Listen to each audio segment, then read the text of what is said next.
মানে দীপৰ বিলৰ কাষত থকা যিবিলাক গছ আছিলে ডাঙৰ ডাঙৰ গছ আচলতে এই গছজোপা দেখুৱাই দিছোঁ ডাঙৰ ডাঙৰ গছ সৰু সুৰা গছ নহয় এনেকুৱা এজোপা গছ হ'বলৈ প্ৰায় 40-50 বছৰ লাগে যিকেইজোপা গছ ইয়াত কাটি দিয়া হ'ল আপোনালোকে দেখিব এই গছবিলাকৰ বয়স প্ৰায় 50-60 বছৰ ঊৰ্ধৰ হ'ব গতিকে ইয়াত যিটো আচলতে মনোমোহা প্ৰাকৃতিক পৰিৱেশ আছিলে সেই পৰিৱেশ আজি দীপৰ বিলত নাই আপোনালোকে নিশ্চয় জানে আগতে যিসকল মানুহে দীপৰ বিললৈ আহিছিলে এতিয়া সকলো ৰাইজে ইয়াত আহিছে দেখিছে যে ইয়াত এখন্তেক মানুহে চাই দেখিছে যে সঁচা সঁচিকৈ আগৰ যিটো মনোমোহা পৰিৱেশ আছিলে সেইটো নাই এতিয়া ৰেলৱে এলিভেটেড কৰিডৰৰ কাৰণে ইয়াত প্ৰায় 5-6 কিলোমিটাৰ এই অঞ্চলটোত দীপৰ বিলৰ এই যিটো আপোনাৰ 5-6 কিলোমিটাৰ ৰেডিয়াছৰ ভিতৰত ইয়াত এলিভেটেড কৰিডৰ হ'ব এলিভেটেড কৰিডৰ বনোৱাৰ স্বাৰ্থতে এতিয়া এটা প্ৰাকৃতিক পৰিৱেশ ধ্বংস কৰি যে পেলাইছে সেইটো কোনো কাৰণতে আচলতে গ্ৰহণযোগ্য নহয় গছ থাকিলেহে মানুহ থাকিব সেই কথা আমি প্ৰথমতে জানিব লাগিব আমি সেই কথা উপলব্ধি কৰিব পাৰিব লাগিব এতিয়া বহুতে কৈছে যে আপোনাৰ এই চৰকাৰে অমৃত বৃক্ষ আন্দোলন পাতি যিটো অমৃত বৃক্ষ আন্দোলন বুলি কৈছে এই চৰকাৰৰ দিনত কোটি কোটি গছৰ পুলি আচলতে মৃত্যুৰ মুখলৈ ঠেলি দিয়াহে হৈছে গছবিলাক তেওঁলোকে ৰোপণ কৰাৰ যিটো কথা কৈছিলে সেই তেওঁলোকে ৰোৱা গছ 5% আচলতে জীৱিত অৱস্থাত নাই গতিকে এই মুহূৰ্তত মানে প্ৰাকৃতিক পৰিৱেশৰ আচলতে শত্ৰুত পৰিণত হৈছে বিজেপি চৰকাৰ তাৰ উদাহৰণ এয়া দীপৰ বিল এই গছ কেইজোপা তাৰ উদাহৰণ আপোনালোকে চাই লওক এই গছ কেইজোপা চাওক ডাঙৰ ডাঙৰ গছ গতিকে এই চৰকাৰখন যে সঁচা সঁচিকৈ প্ৰকৃতি যে ধ্বংস কৰে প্ৰাকৃতিক পৰিৱেশ যে তেওঁলোকে সহ্য নকৰে সেইটোহে প্ৰমাণ হৈছে চাওক সকলোৱে চাওক সেই কথাবোৰ সেই গছবিলাক আজি নাই গছ নাই যেতিয়া এতিয়া ইয়াৰ যিটো সৌন্দৰ্য আছিলে দীপৰ বিলৰ যিটো সৌন্দৰ্য এই সৌন্দৰ্যও আজি নাই গতিকে আপোনালোকে এই কথা বতৰাবিলাকত আচলতে মাতবোল কৰিব বুলি আশা কৰিছোঁ কাৰণ আমি মনে মনে বহি থাকিলে এনেকুৱা প্ৰাকৃতিক পৰিৱেশ প্ৰতি বছৰে ধ্বংস কৰা হ'লে কিন্তু লৈ গৈছে চৰকাৰখনে আপোনালোকে দেখিছে গতিকে জুবিন দাই কি কৈছিলে যে গছ য'ত লাগে তাত গছ ৰোৱা নাই গছ য'ত নালাগে তাত গছ ৰোপণ কৰিছে সেইকাৰণে অগ্নিশৰ্মা হৈ পৰিছিলে হিমন্ত বিশ্ব শৰ্মা চৰকাৰৰ এগেইনষ্টত জুবিন গাৰ্গ গতিকে সেই কথাটো আপোনালোকে চাব জুবিন দাই জীয়াই থকা হ'লে আজিৰ দিনটোত এই গছজোপা সাৱটি ধৰি তেওঁ প্ৰতিবাদ কৰিলেহেঁতেন দীপৰ বিলত কোনো কাৰণতে এলিভেটেড কৰিডৰ সেইবিলাকৰ কাৰণে এই যিবিলাক আচলতে পুৰণি গছ এই গছবিলাক যে কাটিব সেই কথা কোনো কাৰণে জুবিন দাই সমৰ্থন নকৰিলেহেঁতেন সেইটো স্পষ্ট কথা ইয়াত আপোনাৰ ইয়াত কিবা এলিভেটেড কৰিডৰ সেইবিলাক কিয় লাগে এই অঞ্চলটো কি এলিভেটেড কৰিডৰৰ কাৰণে গছ কেইজোপা কাটি পেলাব সেইটো কোনে সমৰ্থন কৰিব এয়া কোনো কাৰণতে আচলতে গ্ৰহণযোগ্য নহয় সেই কথা ইউনেস্কোৰ ৰামছাৰ কনভেনশ্যনত একমাত্ৰ অসমৰ ৰামছাৰ ছাইট হিচাপে 2002 চনত স্থান পোৱা এইখন দীপৰ বিল আজি ধ্বংসৰ গৰাহত বুলি এইবাবেই ক'বলগীয়া হৈছে কাৰণ ইক'লজিকেল ইয়াৰ বেলেঞ্চ সম্পূৰ্ণৰূপে নষ্ট হৈছে ইয়াত থকা গছ গছনি সম্পূৰ্ণৰূপে কাটি তহিলং কৰা গ'ল নিৰ্বাচন চলি আছিল আমি নিৰ্বাচনত ব্যস্ত হৈ আছিলোঁ প্ৰাৰ্থীৰূপে নিজে অৱতীৰ্ণ হৈছিল আৰু এই সময়ছোৱাত আচলতে নিৰ্বাচনী ধামখুমীয়াৰ সময়বোৰতে কেন্দ্ৰ চৰকাৰৰ হস্তক্ষেপত ৰেলৱে প্ৰজেক্টৰ নামত NF ৰেলৱে প্ৰজেক্টৰ নামত এই ঠাইডোখৰত ডেভেলপমেণ্টৰ নামত গছ গছনিবোৰ সম্পূৰ্ণৰূপে কাটি তহিলং কৰা গ'ল এতিয়ালৈকে প্ৰায় শেষেই হৈছে বিশেষ হয়তো বাকী নাই যি অৱস্থা আমি আজিৰ দিনটোত আহি ইয়াত দেখা পাইছোঁ খুবেই দুখ লগা অৱস্থা উন্নয়ন আৰু প্ৰগতিৰ নামত ডেভেলপমেণ্টৰ নামত কিন্তু যিটো আমি কষ্ট কৰিব লগা হৈছে এই কষ্ট বহুত বেছি আজি ইয়াত বহু মাইগ্ৰেটৰী বহু চৰাই চিৰিকটিৰ বাসস্থান আছিল ইয়াত বহু জীৱ জন্তু কিন্তু এলিফেণ্ট কৰিডৰ বনোৱাৰ নামত ইয়াত NF ৰেলৱে প্ৰজেক্টৰ নামত এতিয়া যিদৰে অঞ্চলটো তহিলং কৰা গ'ল যিদৰে গছ গছনিবোৰ কাটি পেলোৱা গ'ল এই কথাবোৰে আমাৰ মনত বহুত প্ৰশ্নৰ সৃষ্টি কৰিছে এজোপা ডাঙৰ গছ বহু দীঘলীয়া কাল ধৰি জীয়াই থকা এজোপা গছে কিমান কাৰ্বন ডাই অক্সাইড পৰিশোধন কৰিব পাৰে এটা সৰু পুলিয়ে কৰিব নোৱাৰে ইয়াত যিমান গছ কাটি তহিলং কৰা গৈছে এই গছসমূহে যি বায়ু পৰিশোধন কৰিলেহেঁতেন আমাৰ পৰিৱেশৰ প্ৰতি যি অৱদান থাকিলেহেঁতেন এই অৱদানক ৰিপ্লেচ কৰিবলৈ নতুন বহু বছৰ সময় তাৰোপৰি ইয়াত থকা চৰাই চিৰিকটি জীৱ জন্তুসমূহৰ পোক পতংগসমূহৰ বাসস্থান এতিয়া সম্পূৰ্ণৰূপে নিষেধ হ'ল ইয়াত যিসমূহ দোকান বজাৰ আছে যিসমূহ মানুহ ইয়াত দোকান খুলি বিভিন্ন সৰু সৰু দোকানেৰে আচলতে স্বাৱলম্বী হ'বলৈ চেষ্টা কৰিছিল তেওঁলোকৰ দোকান বজাৰসমূহ কেইদিনমানৰ পাছত এতিয়া যাব বহুতো ভাঙি দিয়া গতিকে অনাগত দিনত এই পৰিৱেশ যিদৰে আচলতে ইক'লজিকেল মেইনটেনেন্স হৈছে, কিদৰে ধ্বংসমুখী হৈছে, ইয়াক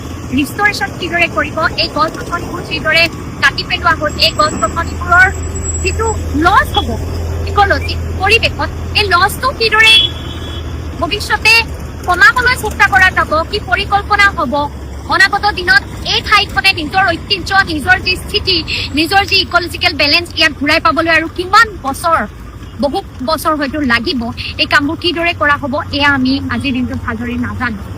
মোৰ লগত অংকুমান আছে। আমাৰ আজিৰ দিনটোত যিখিনি মনৰ কথা আমি ক'বলৈ চেষ্টা কৰিছোঁ, মই অংকুমানকো মনত অহা কথাবোৰ ক'বলৈ অনুৰোধ কৰিছোঁ। মনত অহা বুলি নাই, ইতিমধ্যে আমি দীপৰ বিলৰ গোটেই পৰিৱেশটো দেখিলোঁ আৰু এটা সময় আছিল আচলতে মানুহ ওলাই আহিছিলে। আজি চৰকাৰখনে এনেকুৱা এটা পৰিৱেশ সৃষ্টি কৰিছে য'ত মানুহৰ সন্মুখত ইমান অবাধ প্ৰকৃতি ধ্বংসৰ পিছতো আচলতে মানুহ ওলাই আহিবলৈ সাহস নকৰে, মানুহ ওলাই নাহে, যিটো আচলতে আমাৰ বাবে এটা অন্তত্য আচলতে সংকটজনক কথা, আমাৰ পৰিৱেশৰ বাবে, আমাৰ এই গোটেই এনভাইৰনমেণ্টটোৰ বাবে। আৰু সকলোৱে জানে এটা সময় আছিল আমি দীঘলী পুখুৰীৰ ভৰলুমুখত যেতিয়া প্ৰটেষ্ট কৰিছিলোঁ গছ কটাৰ কাৰণে, তেতিয়া এটা সামান্য কথাত আচলতে প্ৰতিবাদকাৰীসকলক জেললৈ পঠিয়াইছিলে, 11-12টাকৈ ছেকশ্যন লগোৱা হৈছিলে। গছ কটাৰ কাৰণে প্ৰতিবাদ কৰাৰ কাৰণে আমাক ব্যক্তিগতভাৱে এটেম্প টু মাৰ্ডাৰ লগাই আমাক জেললৈ প্ৰেৰণ কৰিছিলে। কিন্তু তাৰপিছতো আমি আচলতে মাত মাতি আছিলোঁ। কিন্তু শেহতীয়াকৈ দীপৰ বিলৰ যিটো পৰিৱেশ, নিৰ্বাচনী ব্যস্ততাত আমি সকলো ব্যস্ত হৈ থকাৰ বাবে আচলতে এইবোৰ কেৱল ফেচবুক, ইনষ্টাগ্ৰামত দেখি আছিলোঁ। কিন্তু আজি আহি আমি যিটো ইয়াৰ প্ৰেক্টিকেল পৰিৱেশ দেখিলোঁ, ইয়াৰ যিটো গোটেই আমি চকুৰে দেখিলোঁ, এইটো আচলতে মানে গছ ভাল পোৱা, প্ৰকৃতি ভাল পোৱা যিকোনো মানুহৰ বাবে আচলতে বহুত হৃদয় বিদাৰক কথা। আজি যদি জুবিন গাৰ্গ থাকিলেহেঁতেন, তেতিয়াহ'লে অন্ততঃ এই ঠাইখিনিত এবাৰ আহি হ'লেও জুবিন দাই চৰকাৰক সকীয়াই থৈ গ'লহেঁতেন যে এই গছখিনি নাকাটিব, এই গছখিনি আমাৰ প্ৰয়োজন আছে। কিন্তু আজি দুখিত আমি যে এই গছখিনি আমাৰ চকুৰ সন্মুখত এনেদৰে কাটি থকাৰ পাছতো আমি একো কৰিব নোৱাৰিলোঁ। অথচ আমি ইয়াত আহি যি এটা আচলতে যেনেকুৱা পৰিৱেশ দেখিলোঁ, এই পৰিৱেশটো আচলতে কোনো প্ৰকৃতিপ্ৰেমী মানুহে কেতিয়াও সহ্য কৰিব নোৱাৰে বা এইটো সহ্য কৰাৰ কথা নহয়। সঁচাকৈ মই আচলতে আমি নিজেও নিৰ্বাচনী ব্যস্ততাৰ সময়ত শুনিছিলোঁ, শেষত আমি আজি আহি ইয়াত চাবলৈ আহিছোঁ। এতিয়ালৈকে বৰ্তমান পৰিৱেশটো বৰ দুখ লগা। আচলতে গছবোৰ নকটাকৈ গছবোৰক ৰিলোকেট কৰা বা এনেধৰণৰ বেলেগ কিবা প্ৰজেক্টটো হয়তো হাতত ল'ব পৰা গ'লহেঁতেন। ইয়াত এলিফেণ্ট কৰিডৰ যি বনোৱাৰ কথা কৈছে, ইয়াত বহুকেইটা এলিফেণ্ট কৰিডৰ ইতিমধ্যে আছে য'ত হাতী অহা যোৱা কৰে। এই প্ৰাকৃতিক যিটো পৰিৱেশ, এই পৰিৱেশটো বিনষ্ট নকৰাকৈও আচলতে কিবা প্ৰজেক্ট ল'ব পৰা গ'লহেঁতেন নেকি? এই প্ৰশ্নবোৰ কিন্তু সোধা হ'লনে নাই? ৰাজ্য চৰকাৰৰ লগত কেন্দ্ৰ চৰকাৰৰ আলোচনা কি হ'ল? ইয়াৰ যিসকল এই অঞ্চলৰ ৰাইজ আছে, এই ৰাইজৰ লগত কথা বতৰাবোৰ পাতি লোৱা হ'লনে নাই? সেয়া আজি স্পষ্ট নহয়। অনাগত দিনত আহিয়ে যেতিয়া স্থানীয় মানুহৰ লগত কথা পাতিছো, তেওঁলোকে কৈছে যে তেওঁলোকৰ লগত কোনো ডিছকাছ কৰা নাই। প্লাছ ইয়াতে মানে এনেকুৱা এটা, এইটো সৰু সুৰাকে এটা পৰ্যটনৰ মানে কেন্দ্ৰবিন্দু হৈ পৰিছিলে আৰু ইয়াতে এই লোকেল মানুহখিনি এখন সৰু দোকান দি ইয়াতে ঠাইখিনি চলাই আছিলে, তেওঁলোকৰ পৰিয়ালটো পোহপাল দি আছিলে। আজি তেওঁলোকৰ বহুত দোকান ভাঙি দিলে আৰু অলৰেডি যিকেইখন আছে সেইখিনিও ভাঙি যাব দোকান। গতিকে এই গোটেই পৰিৱেশটোৱে মানে গোটেই দীপৰ বিলৰ যিটো সৌন্দৰ্য, অলৰেডি দীপৰ বিলখনতো সংকটৰ মুখতেই। দীপৰ বিলখন পলিউশ্যন, গোটেই গুৱাহাটীৰ গোটেই এই কণ্ডিশ্যনবিলাকে দীপৰ বিলখনক অলৰেডি সংকটৰ মুখলৈ ঠেলি দিলেই। আমি দীপৰ বিল উদ্ধাৰৰ কথা পাতি আছিলোঁ ইয়াৰ আগলৈকে, কিন্তু আজি সেই দীপৰ বিলৰ পাৰক সৌন্দৰ্য বৰ্ধিত কৰি ৰখা যিসমূহ গছ, ইয়ালৈ অহাৰ আগত কেতিয়াও এক্সপেক্ট কৰা নাছিলোঁ যে এনেকুৱা এটা পৰিৱেশ হ'ব পাৰে বুলি। আমি ইনষ্টাগ্ৰামত, ফেচবুকৰ দিন চাই ভাবিছোঁ 2-4জোপা গছ কাটিছে, পৰিৱেশটো চাগে ইমান এনেকুৱা হোৱা নাই, ইমান বেয়া বুলি ভবা নাছিলোঁ। কিন্তু ইয়াত আহি আমি যিটো পৰিৱেশ দেখিলোঁ, এই পৰিৱেশটোৱে সঁচাকে মনত কষ্ট দিছে। আৰু মানে এতিয়া আমি যদি আহোঁ কি হয়, মানুহে কৈ দিয়ে যে ৰাজনীতি কৰিবলৈ গৈছে। ৰাজনীতি নকৰা মানুহ বহুত আছে, ৰাজনীতি নকৰা প্ৰকৃতিক ভাল পোৱা মানুহ বহুত আছে। কিন্তু ইয়ালৈ আহি আচলতে মানুহৰ কাৰণে, এই গছখিনিৰ কাৰণে আচলতে আমি যে এটা মাত দিব নোৱাৰিলোঁ, এইটো কিন্তু কাৰণে আচলতে আমাৰ কাৰণে এটা বহুত ডাঙৰ দুৰ্ভাগ্যৰ কথা বুলি ভাবো আজিৰ সময়ত। আৰু সেইবোৰ গাড়ীখন লৈ যিমান দূৰ আহিছোঁ, বহুত দূৰৰ পৰা গছ কাটিয়ে থোৱা গৈছে। আমি দেখুৱাবলৈ চেষ্টাও কৰিম ভিডিঅ'ত। গতিকে অনাগত দিনত কি পদক্ষেপ লোৱা যাব? এতিয়া কাটিটো তহিলং হ'লে, অনাগত দিনত এই যিটো ইক'লজি, ইয়াৰ যিটো পৰিৱেশ তন্ত্ৰ ধ্বংসমুখী হ'ল, ইয়াৰ চৰাই চিৰিকটিবোৰৰ যি বাসস্থান যি ধ্বংসমুখী হ'ল, এই বেলেঞ্চটো কিদৰে মেইনটেইন কৰিব? চৰকাৰে ইয়াক লৈ কি পদক্ষেপ ল'ব? হয়, গছ পুলি ৰুব, কিন্তু এজোপা ডাঙৰ গছক ৰিপ্লেচ কৰিবলৈ গছৰ পুলিকেইটাক বহুত সময় লাগিব। যিমান গছ কটা কৰিছে সিমান গছক ৰিপ্লেচ কৰিবলৈ সৰু পুলিকেইটাই আজি 20-25 বছৰ, আজি এই গছবোৰে যিটো কাটি এজোপা গছ কটাৰ ফলত যিটো আচলতে পৰিৱেশৰ প্ৰতি যিটো ডেমেজ হয়, এই ডেমেজটো ৰিপ্লেচ কৰি নতুন গছ এজোপা 20-25 বছৰ লাগি যাব। গতিকে এই যিটো আমি গুৱাহাটীৰ আজি বানপানীৰ সমস্যা আমি দেখি আছো, গুৱাহাটী বানপানীৰ সমস্যা সকলোৱে দেখিছে। এটা সময়ত আচলতে সেই বানপানীৰ সমস্যাটো প্লেনিং নোহোৱাকৈ কৰা ডেভেলপমেণ্টৰ কাম কাজৰ বাবে বুলি সকলোৱে কৈ থাকে। আজি ইয়াতো ডেভেলপমেণ্টৰ নামত এনেদৰে গছবোৰ কাটি দিয়াৰ ফলত ইয়াত এই দীপৰ বিলখনৰ মহত্ব কেৱল বিল হিচাপে ৱেটলেণ্ড হিচাপে নহয়, ইয়াৰ বানপানীৰ সমস্যাটোৰ সমাধানৰ ক্ষেত্ৰতো বিলখনৰ যথেষ্ট ভূমিকা আছে। ইয়াত আজি গছ গছনি কাটি দিয়াৰ ফলত মাটিত যিটো প্ৰভাৱ পৰিব, ইয়াত যিটো আচলতে পৰিৱেশৰ সলনি হ'ব, এই বস্তুটো সলনি হোৱাৰ পাছত ইয়াৰ যিটো বেয়া প্ৰভাৱ নিগেটিভ ইম্পেক্ট, এই নিগেটিভ ইম্পেক্টটো হয়তো আমি আজি নহয়, আজিৰ পৰা 20-25 বছৰ পাছত দেখিবলৈ পাম।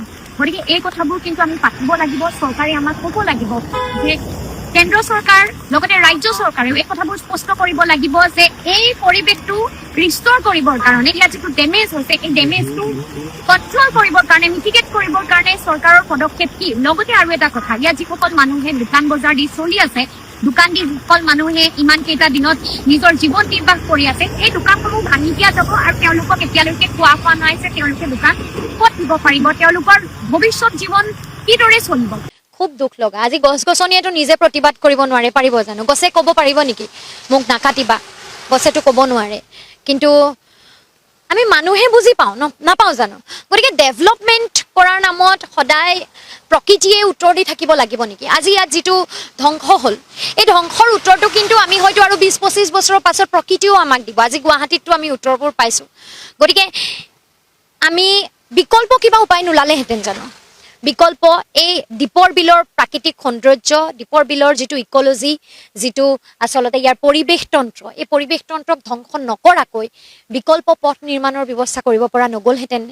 কেন্দ্ৰ চৰকাৰে অসমৰ একমাত্ৰ ৰামচাৰ ছাইটখনক সমূলঞ্চে ধ্বংস কৰা বুলিয়ে ক'ব লাগিব। এতিয়া ইয়াততো আগতে আমি আহি যি পৰিৱেশ পাওঁ, এতিয়া ৰ'দৰ দিনত, গৰমৰ দিনত ইয়াত আহি জানো মানুহ জিৰণি ল'বলৈ, ফুৰিবলৈ আহিবলৈ মন কৰিব?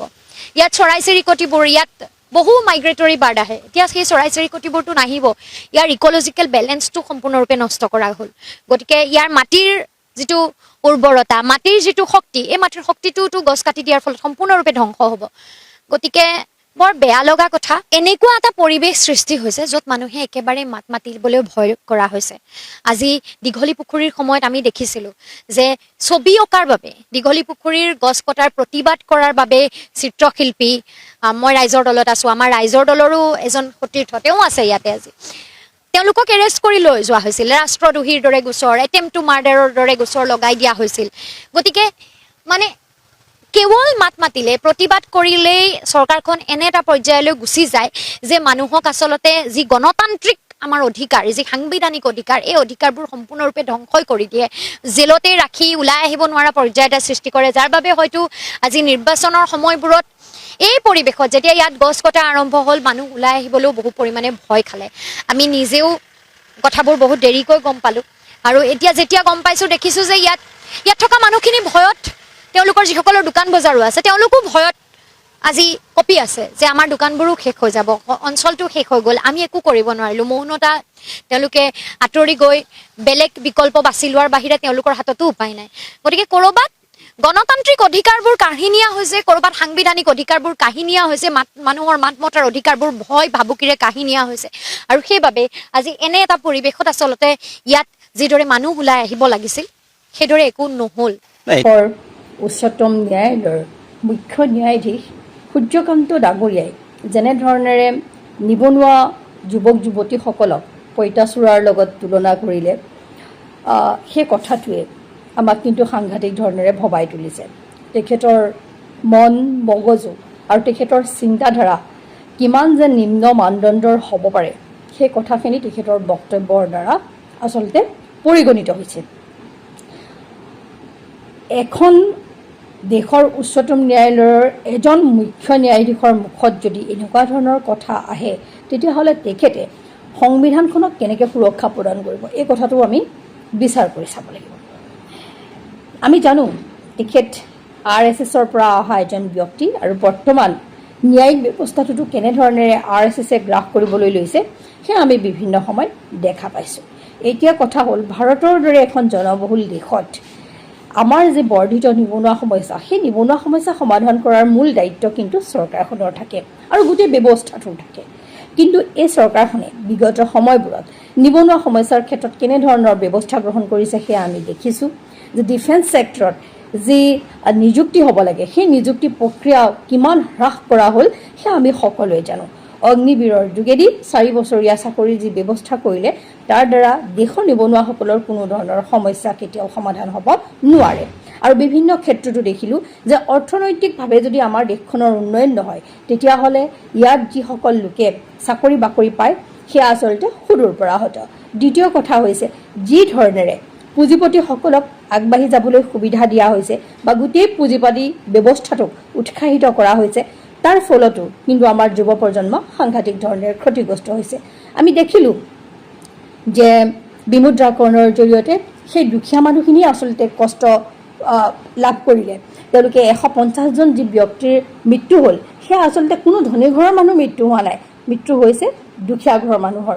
বাকী আমি দেখিলোঁ যে ক'ভিডৰ লকডাউনৰ সময়তেই হওক বা অপৰিকল্পিত যি GST তেওঁলোকে আমাৰ ওপৰত এই চৰকাৰখনে আৰোপ কৰিলে, তাৰ ফলত যি নিবনুৱা যুৱক যুৱতীয়ে সৰু সুৰাকৈ হ'লেও কিবা কিবি ব্যৱসায় বাণিজ্য কৰি আছিলে সেয়াও একেবাৰে মুদা মৰিলে। এতিয়া আমি দেখিছোঁ যে ভাৰতে এই চৰকাৰখনে উপযুক্তভাৱে বৈদেশিক নীতি অৱলম্বন কৰিব নোৱাৰাৰ বাবেই আজি দেশৰ আমাৰ যি সমস্যা অৰ্থনৈতিক সমস্যা সেয়া সকলোৰে আগত প্ৰকট হৈ পৰিছে। ই কেৱল যে যুদ্ধৰ বাবে যে এই অৰ্থনৈতিক সমস্যা হৈছে নহয়, যুদ্ধ হোৱা মাত্ৰ 2 মাহ হৈছে, কিন্তু তাৰো বহুত আগৰ পৰাই আমাৰ ডলাৰৰ বিপৰীতে টকাৰ সাংঘাতিক ধৰণেৰে পতন ঘটিছে, যাৰ মানে প্ৰতিক্ৰিয়া আমি এই সময়খিনিত যুদ্ধৰ লগত মিলি ক্ষিপ্ৰভাৱে পতন হোৱা আমি দেখা পাইছোঁ। গতিকে এই সময়খিনিত আচলতে নিবনুৱা যুৱক যুৱতীসকলক এজন চিফ জাষ্টিছে এনেকৈ তুলনা কৰাটো বেয়া হৈছে পঁইতাচোৰাৰ লগত। এই নিবনুৱা যুৱক যুৱতীসকলৰ ভৱিষ্যতৰ কথা গোটেই চৰকাৰখনে গোটেই ব্যৱস্থাটোৱে চিন্তা কৰিব লাগিব। আৰু আমি নাভাবোঁ যে মিডিয়াত যোৱাটো দেশৰ চতুৰ্থ স্তম্ভ মিডিয়া বুলি কোৱা হয় তাৰ লগত জড়িত হোৱা মানে তেওঁলোক যে বেয়া কামত জড়িত হৈছে বা কিছুমানে RTI এক্টিভিষ্ট হৈছে, সেইটো জানো বেয়া কাম? RTI এক্টিভিষ্ট হৈ তেওঁলোকে দুৰ্নীতি উজাগৰ কৰিছে। ইমান মন্ত্ৰী বিধায়কে যদি দুৰ্নীতি কৰিব পাৰে, সেইখিনি উজাগৰ কৰি যদি তেওঁলোকেও তাৰ পৰা কিবা এটা শতাংশ লৈছে বা কিবা কৰিছে, সেইটোতো আমি আচলতে ভুল বুলি ক'ব নোৱাৰোঁ। কিন্তু হয় তাতকৈ তেওঁলোকে মোৰ দেন বেটাৰ যে গোটেই দুৰ্নীতিটোক উজাগৰ কৰি জনসাধাৰণৰ মাজত লৈ আহিব লাগে। কিছুমানে ফাইদা লৈছে এইটো সঁচা কথা, কিন্তু সেই বুলি এই উচ্চ শিক্ষিত যুৱক যুৱতীসকলক তেওঁলোকে যি পেৰাচাইট বুলি তেওঁলোকে মানে তেওঁ বিশেষকৈ অভিহিত কৰিব বিচাৰিছে, ই অতিকৈ আচলতে নিন্দনীয় কথা। আমি ভাবোঁ চিফ জাষ্টিছে ক্ষমা খোজা উচিত। আমি দেখিছোঁ সময়ে সময়ে যে পেগাছাছ ফোনত দি পেলাইনি আমাৰ ৰঞ্জন গগৈ ডাঙৰীয়াৰ লগত কেনেধৰণেৰে ৰাফেলৰ মানে সিদ্ধান্ত দিয়া হ'ল উচ্চতম ন্যায়ালয়ত বা ৰাম মন্দিৰৰ সিদ্ধান্ত কেনেকৈ উলিয়াই লোৱা হ'ল সেয়াও আমি ভালকৈ জানো।